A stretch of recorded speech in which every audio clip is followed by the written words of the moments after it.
What's good, Raider Nation? It's your boy Sanjit back at it with another video. Today, we're going to break down Jackson Powers Johnson's 21 snaps for the Las Vegas Raiders against the Carolina Panthers. We'll also look at some of the other guys as well, but it'll really be an emphasis on the 21 snaps Powers Johnson played in. Let's get right into it. You pretty much see a guy that has so much upside, a guy that's fast, he's quick, he's explosive, takes great blocking angles, and we're going to analyze all of the 21 snaps. All right, so the second snap here. You're going to get a run towards the right. And Powers Johnson essentially has to just cut off Shaq Thompson, number 54 here. And he does a really, really good job. Now, he does obviously get tossed at the end of this. But if you think this is a bad play because Powers Johnson got tossed, I disagree with that. You know, being tossed or thrown around or whatever, none of that really matters as long as you do your job. I think that's the key thing with Powers Johnson that you guys will see as we watch his tape, that he does a really good job doing his job. Right, he does a really good job being able to reach up and climb up to people. And, the Raiders' run blocking scheme is definitely broken. You guys can see here, you're going to get a linebacker. Number 43 is going to essentially go unblocked on this one.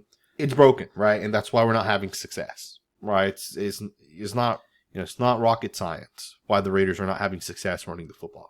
Luke Getsy's scheme's terrible. And in some of these plays, we'll get into it a little bit, but, Powers Johnson's the real deal, man. Absolutely love it. Very excited for this one. Let's just go right into the tape. Alrighty, guys, let's go ahead and get into the third play that Powers Johnson's in the game. On this one here, there's actually going to be a couple of different mistakes. Powers Johnson actually does make a mistake on this one as well. This was the one play that I think Powers Johnson actually lost. Now, it's not just Powers Johnson that's going to end up making a mistake on this one. There's a couple of different reasons why this play doesn't work. We'll go ahead and just kind of get right into it. So first and foremost, let's talk about Powers Johnson's responsibility within this play. Johnson has a down block here on the one technique defensive tackle. Glaze here needs to get up to number 54. And then you're actually going to get a back block by 3 of these 4 guys. White here is going to actually end up pulling towards the left. The other 3 guys here have to pick up these 3 guys here. And you'll actually see that the linebacker here is going to actually end up jumping the gap towards the left side of Colton Miller. So you guys keep an eye on number 47. 47 is going to jump that gap right there. To me, this is on Michael Mayer as well as Colton Miller. Both guys have to be able to shut this down. But I think this is more so on Mayer.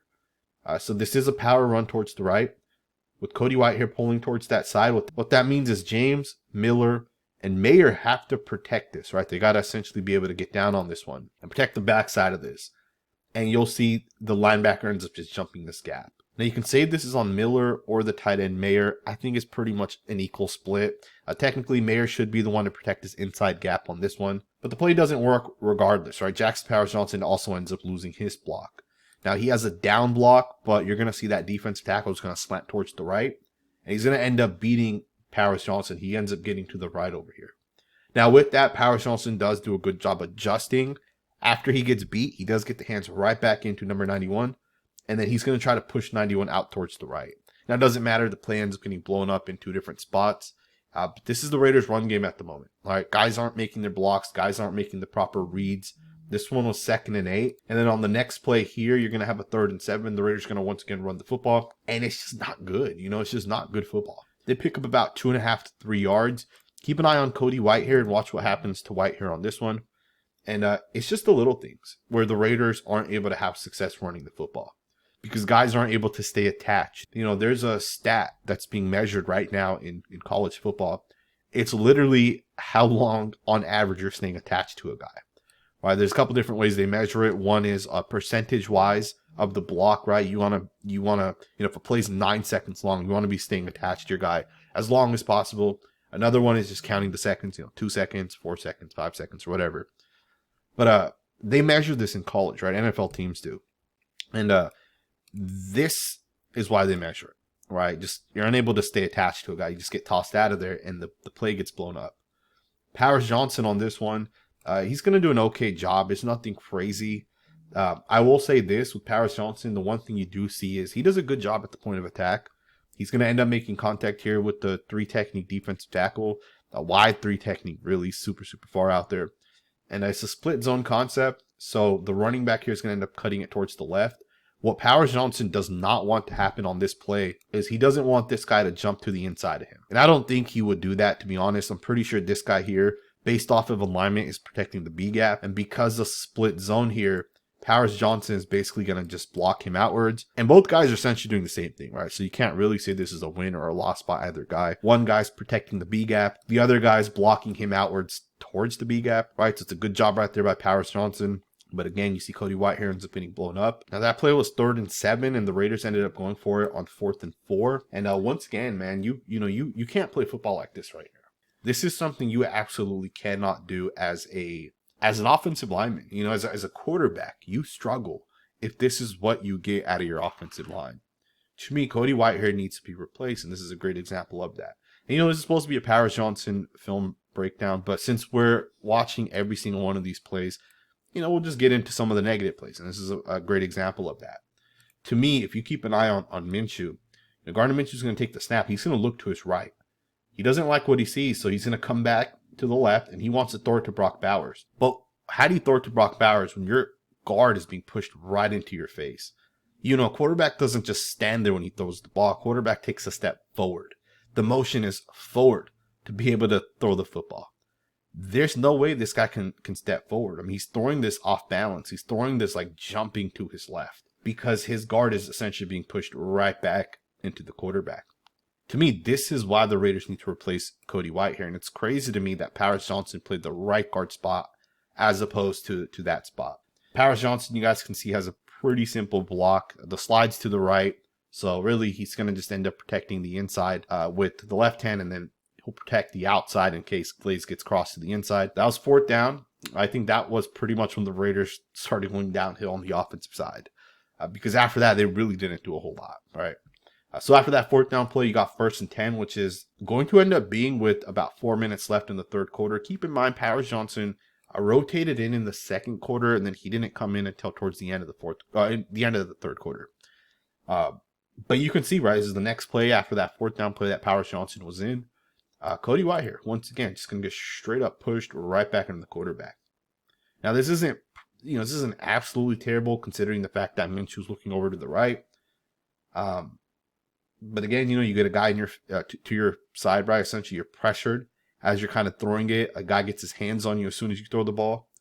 That's not acceptable, right? To me, that is not acceptable. Powers Johnson does a great job here on this one. He's going to first and foremost stop this guy. This number 93 here is going to try to essentially bull rush, or at least try to collapse the pocket down. And Powers Johnson just gets right into him. Look at that. Right into him. And then you see him just shut number 93 down. He has the power to be able to stop this guy. Now, I know Andre James is right there as well, but Powers Johnson doesn't know if he's going to 100% get the double team on this one, right?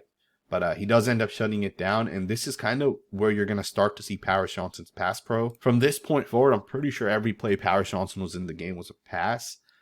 But he just does a really good job. You know, he does exactly what he has to do. He's smart, he's sharp, he sees it. Slides to the right once again on this one. And Powers Johnson's going to put the drag hand out there, which is the left hand. He's going to make sure if Andre James ends up getting beat towards the right, he'll be there to help him.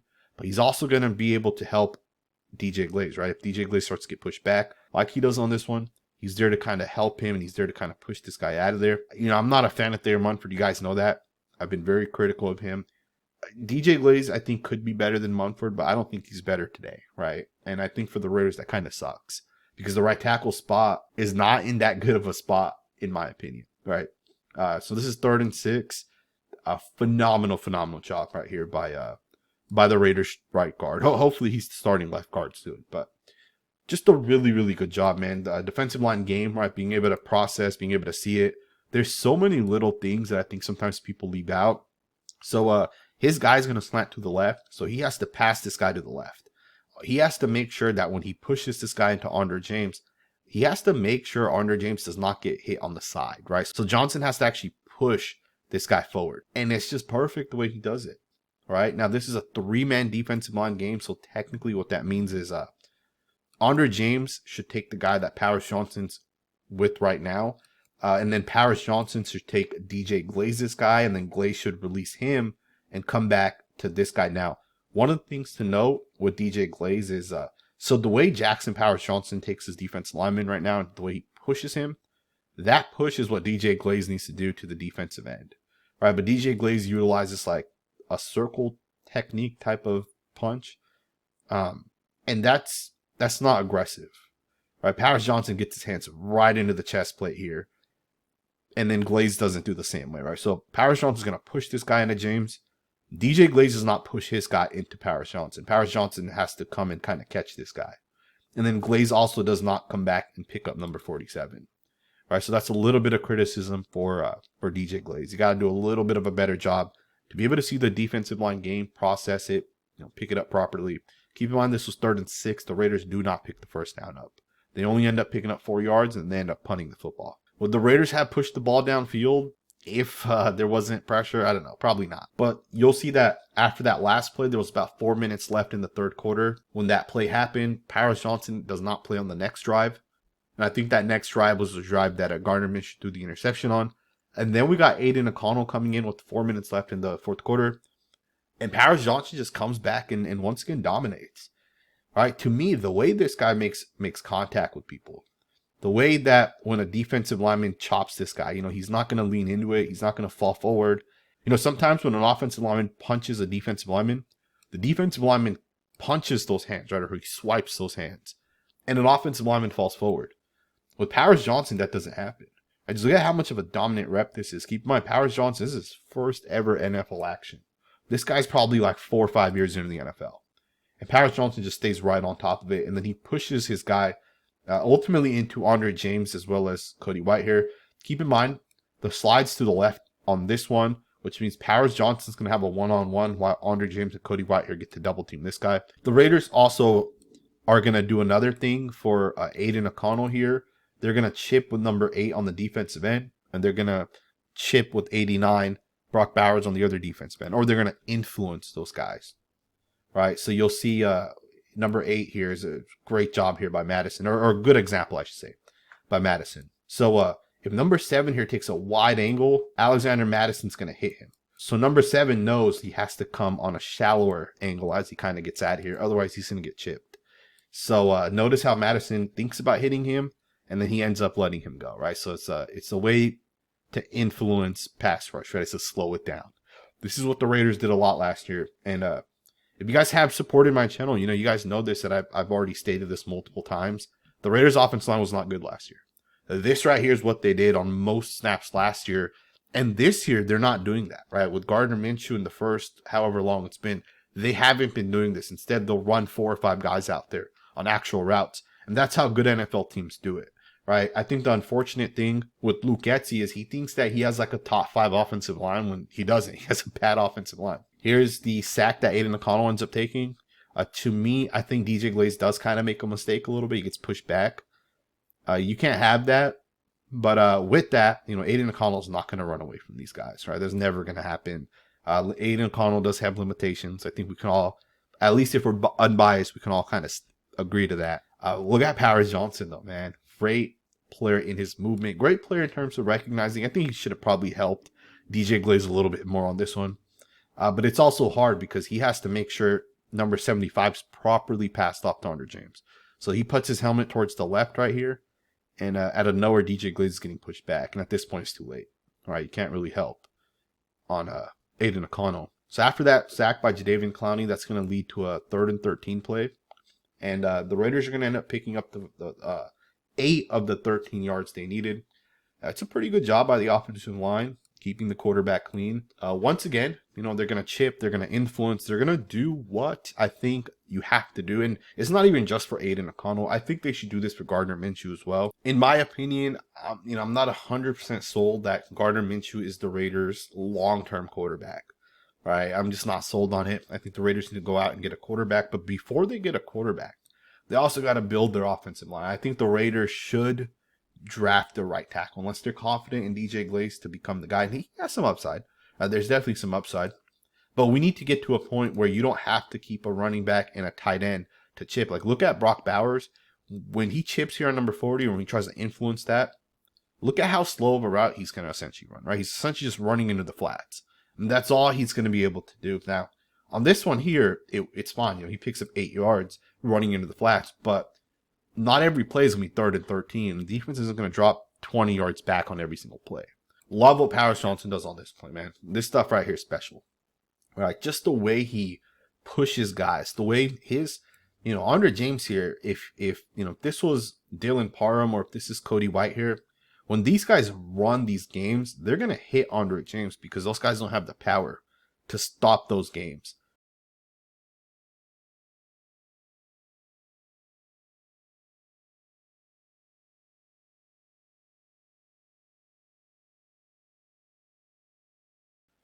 Jackson Powers Johnson is not allowing this guy to smack Andre James, right? There's a level of detail that goes into passing off defensive line games, and I love the fact that Powers Johnson doesn't let these guys get a free shot.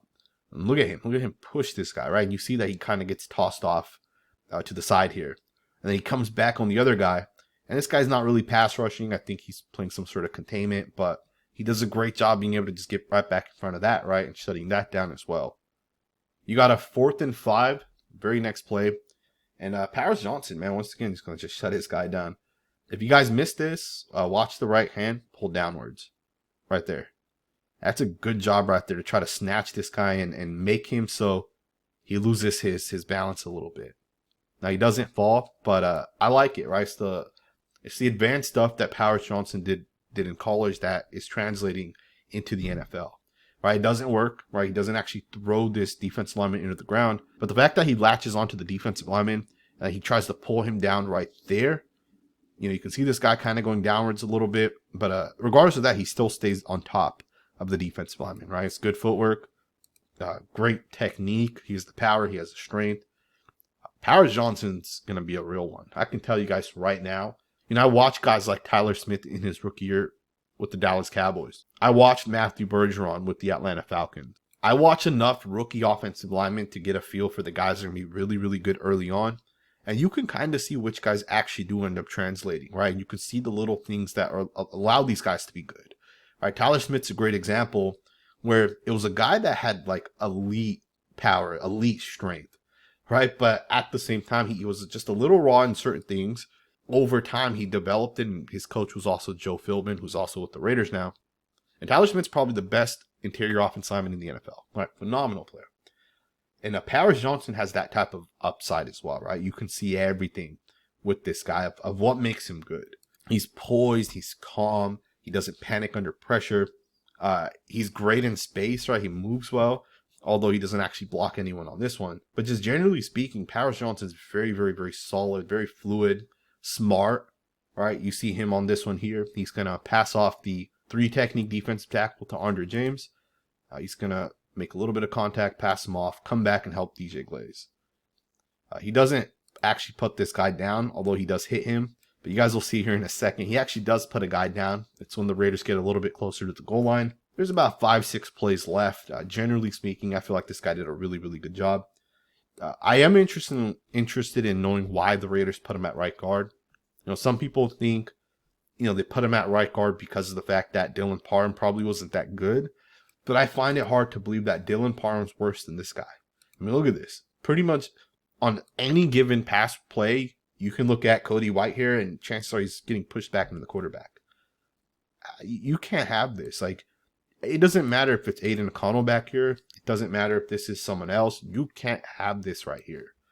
All right, a quarterback should be able to throw the ball without getting a guy smacking him on every single play. And you see this one. This one should have probably been intercepted. All right, this one's high because of the fact that he can't really step up into his pass. All right, the left foot can't really come forward. He can't drive the football. And it's just a little high, a little bit out of the reach of Michael Mayer. And you can see it's almost intercepted. You see how close that guy is right there. But that's on the offensive line. The offensive linemen have to do a better job.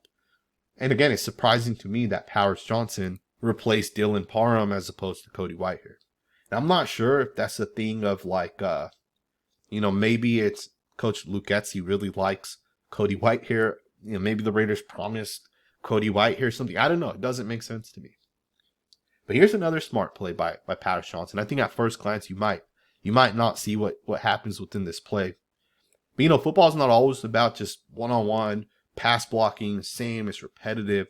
Sometimes things happen where you might have to utilize what's called a butt block, right? And this usually happens in run blocking situations, but occasionally it'll happen in a pass blocking situation as well. So 58 here ends up having this 3 technique defensive tackle. And what ends up happening is this defensive tackle is going to end up not only coming in at Paris Johnson, but then Paris Johnson's going to have a guy that goes to his inside. And this is a bad job by DJ Glaze, right? You got to be quicker. You got to get around this guy, right? Because Jackson Paris Johnson can't just let go of this defensive lineman whenever he wants. Because if he lets go of this guy and he ends up coming back to the defensive end that's coming around to the inside, well, then Glaze is not in a good spot right now. Glaze needs to rotate the feet, right? He needs to get at least over here where he's able to stop this guy. So what's going to happen on this play is Paris Johnson is going to do the best he can to try to, kind of maybe push himself back into this guy. Right? You see that, like that right arm, he kind of goes backwards. He tries to cut this guy off a little bit. That's a good, smart play right there by Paris Johnson. He knows he's not going to be able to fully get into this guy. So he hits him a little bit with the back. Not really a butt block. And if you guys have watched me long enough, you guys know what a butt block is. But it's a pretty good job right there. Let's go ahead and get into the next snap. You got another really nice play, once again, by Paris Johnson. I do understand the slides coming towards Johnson. And Andre James is right there as well. But you can tell this guy right here in the 3 techniques is going to fully get into Paris Johnson. And he's going to try to fully bull rush Paris Johnson. And Johnson does a pretty good job, right? Like you see the right hand. It lands perfectly. I think he would have been able to drop the anchor if Paris Johnson was not there. I'm sorry, if Andre James was not there. I think Paris Johnson would have dropped the anchor. And you see that right hand land to the inside. I mean, this is perfect. That is absolutely perfect right. This is how you handle power. When a guy is coming into you with the straight up bull rush, you get the right hand to the inside, you drop the anchor. He didn't really drop the anchor, I guess, too well there. At least from the hips, doesn't really look like it. But any given play, man, you look at Cody White here, it's like a 50% chance this guy's getting pushed into the quarterback, or he's struggling with power or whatever it is. We might do a separate video on DJ Glaze. I felt like he did a pretty good job, and he was going up against Jadeveon Clowney. Clowney's a really, really good defensive man, and I really didn't hear much from Clowney, to be honest. Keep in mind, the Raiders did help a lot, right, with these double team blocks, or these, influence blocks, whatever you want to call them. But I think you have to do that at a certain point, right? Especially with rookies at both the right guard and the right tackle position. Here's another one. Pretty nice job being able to just let Andre James, or essentially let the long 3 technique, just pass him off to Andre James, right? Get the left hand out there. Understanding the slides to the right. You also understand it's a super light box. These guys are way out here. There's no threat of these guys actually coming. So he knows he can help Glaze on this one, and he does that. It's a pretty nice job right there. It's quick. There's only 2 plays left. This is going to be the pancake block that Paris Johnson has. Phenomenal job, right? Absolutely incredible. Now, notice this is a true 5-man protection, right? You don't get the help on this one. Essentially, you're not going to have that help because you want to try to get as many routes out there. And again, I'm not a quarterback whisperer. I can't tell you guys every single concept that's out there, but you have a 2x3 formation out there. You're in an empty formation, right? Pro, whatever you want to call it. So the Raiders are trying to get the ball out, and they don't want to slow down their routes, right? That's why you're in a 5-man protection. But one of the things to note, and quarterbacks definitely know this, in a 5-man protection, you're going to get hit, especially behind a bad offensive line, right? And it's just a fact. And here's another thing that I think sometimes people don't recognize. The defensive linemen know. This guy right here knows there's no chip. There's no one's going to come hit him. They know that this isn't a run play. They know this is a true pass rushing situation. They're going to come full speed. The guy over here knows that he's in a true one-on-one. These guys know these things, right? So when the Raiders don't have a tight end in, when they don't have a running back in, you already know what's about to happen. So these guys are going to come 100% full speed. They're going to want to get after the quarterback, which also means the quarterback knows that, hey, I'm in a 3-step drop. I'm going to hit my 3rd step. I need to make a decision. I need to get the ball out. So there's a reason why Aiden O'Connell almost throws an interception here, right? These are things that NFL coaches are thinking about, right? Look at this. This is an interception right here, right? This guy literally drops a pass right to him. And that happens, right? People are going to drop interceptions. To me, it's not a big deal. But it's just the point to say, like, the Raiders' offensive line has to get a lot better, right? Because even on this play, Colt Miller gets pushed right back into the quarterback. Look at this. Pushed right back into the quarterback. And I know the quarterback has the ball out, right? And it's not the point isn't that the quarterback throws the ball and he's clean. That's not the point. The point is when the quarterback throws the ball, within half a second. He should not be getting hit, right? Because that's going to make a quarterback mentally feel a certain type of way. And this is why the Raiders needed to fix that offensive line. I think bringing in Jackson Powers-Johnson is a great first step. And you guys see that play there. But it's still just not good enough, right? It's just not, in my opinion. You still got to get a lot better. You see on this one, Aiden O'Connell does a really good job getting out of there. But on this one here, I think it's Cody White here. It might be Andre James. On this one, it's Andre James, right? He ends up getting beat. Colton Miller's guy's going to speed rush. That's a linebacker. He's going to get around the corner. That's a good play right there by both Trey Tucker and Aiden O'Connell, right? To be able to kind of get out of there. Powers-Johnson does a really good job as well, right? Again, just handling power, right? Physical, strong. He's just a solid football player. I think there's just so much upside with this guy, man. I'm excited for Jackson Powers-Johnson. There's the 21 snaps that Powers-Johnson was obviously in the game. Love this right here, man. I mean, love that right there, like Powers-Johnson. It doesn't get better than that.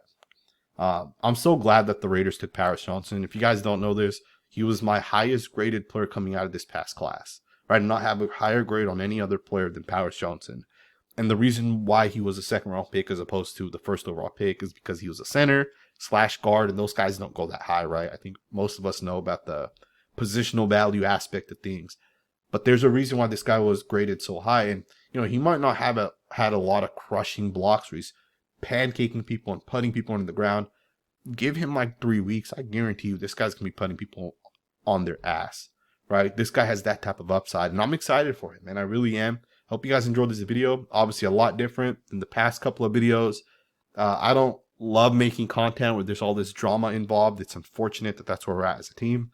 But I like the film breakdown aspects, and I hope you guys enjoyed it as well, right? These are my favorite type of videos. So let me know what you guys think in the comments below. Thumbs up, subscribe, and I will see you guys next time with another video.